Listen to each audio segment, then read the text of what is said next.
세계 일부 국가들이 이제 전 세계적인 위기를 탈출하기 시작했다는 발표들을 속속들이 하고 있습니다. 이러한 소식은 일면 반갑기도 한데 한국 당국에서는 승리했다는 소식이 아니라 전혀 뜻밖의 움직임을 보입니다. 우선 가장 먼저 이 사태에서의 승리를 발표한 나라는 베트남입니다. 베트남 정부는 현 상황에서 벗어났다며 성공했다고 선언하고 경제 회생 모드로 전환했습니다. 29일 베트남 정부 공보와 현지 언론에 따르면 응우엔 수언 푹 총리는 전날 강요회의에서 베트남은 근본적으로 퇴치했다면서 이는 공산당과 정부, 인민의 승리라고 말했습니다. 그러면서 빗장을 풀고 관광을 촉진하고 교통을 서서히 개방할 것을 지시했습니다. 이러한 성공 선언의 이유는 12일 연속으로 0이라는 숫자가 나왔다는 게 주요한 이유라는 것입니다. 또한 뉴질랜드에서도 베트남과 같이 전국적인 봉쇄를 공식적으로 해제하면서 회복 국면에 들어간다고 선언합니다. 한편 뉴질랜드 매체들은 이날 봉쇄령이 해제되자 그동안 문을 닫았던 맥도널드 등 패스트푸드 매장들이 드라이브스루와 배달 등 제한적인 방식으로 영업을 시작해 새벽부터 장사진을 이루었다고 전했습니다. 중국 우한에서도 현 사태 관련한 통계가 제로라면서 봉쇄를 해제하고 경제활동에 돌입하는 모습입니다. 심지어 상황이 갈수록 악화되는 것 같다는 일본조차 5월 6일경 봉쇄 해제를 검토하고 있으나 의사들은 반대하는 상황입니다. 이처럼 세계 각국은 승리를 선언하거나 봉쇄를 해제하려는 움직임을 그 어느 때보다도 활발하게 보여주고 있습니다. 그런데 오히려 방역 모범국이라는 한국은 다른 나라에 비해서 매우 적은 숫자를 기록하고 있음에도 불구하고 승리 선언은커녕 전혀 다른 모습을 보이고 있다는데요. 지난 28일 한국의 방역당국은 대국민 항체 검사를 진행하기 위한 조사 방법을 검토한다 밝힌 바 있습니다. 정은경 방역대책본부장은 이를 통해서 몇 %가 노출되어 면역을 획득했는지와 숨겨진 사람들을 찾아낼 수 있는 전체 지도를 알 수 있다고 시사한 바 있습니다.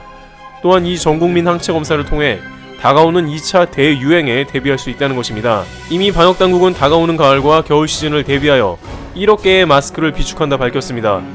놀라운 점은 다른 나라들은 현재의 상황을 대처하는 것만 해도 정신없는 이런 상황에 승리를 선언하는 모습을 보이기보다는 전국민 항체 검사와 같은 다른 나라는 엄두도 못 내는 일을 계획해본다는 점입니다. 스웨덴의 경우 전 국민을 그대로 노출시켜 자동으로 집단 면역 체계를 구축한다고 했으나 한국과 같이 전 국민 항체 검사를 하는 방식은 완전히 차원이 다른 한국만이 가능한 방식으로 여겨지는 것이죠. 일부 국가에서는 항체 검사를 통해서 항체가 있는 사람들만 해외여행을 가능하게 하는 조치를 진행 중입니다만 한국은 좀 더 높은 차원의 구상을 하고 있는 양상인 것입니다. 미국에서도 이번 사태로 단연 스타가 된 앤서니 파우치 국립알레르기 연구소장은 올 가을에 2차 유행이 올 것으로 거의 확신하는 분위기라고 전하고 있습니다. 파우치 소장은 내 생각에는 2차 유행은 불가피하다며 올해처럼 된다면 우리가 그것을 어떻게 다루느냐가 우리의 운명을 결정할 것이라고 2차 유행을 대비하는 것이 매우 중요함을 시사했습니다. 윤태호 중앙사고수습본부 방역총괄반장은 2차 유행을 대비해 중장기적인 대비를 하고 있다며 가용 병상 확보와 의료 인력 물자 동원 방안 계획을 마련 중이라고 언급했습니다. 또한 전 세계적으로 K방역을 공유하고 각종 의료 물자 등을 수출하기 위한 준비도 진행하는 것으로 전해집니다. 이러한 철저한 모습은 다시 한번 전 세계의 보건 상황에 한국에 영향력을 끼칠 수 있는 계기로도 관측됩니다. 그러나 현재 방역당국은 가장 큰 위험 신호는 방심이라고 경고하고 있습니다. 아무리 방역당국이 철저하게 준비하고 대비하더라도 이번과 같이 국민들의 자발적 참여와 사회적 거리두기가 없었다면 성공하기 힘들었듯이 백신과 치료제가 개발되기 전까지는 국민 모두의 철저한 주의를 당부하며 경계하는 것을 바라고 있는 상황입니다.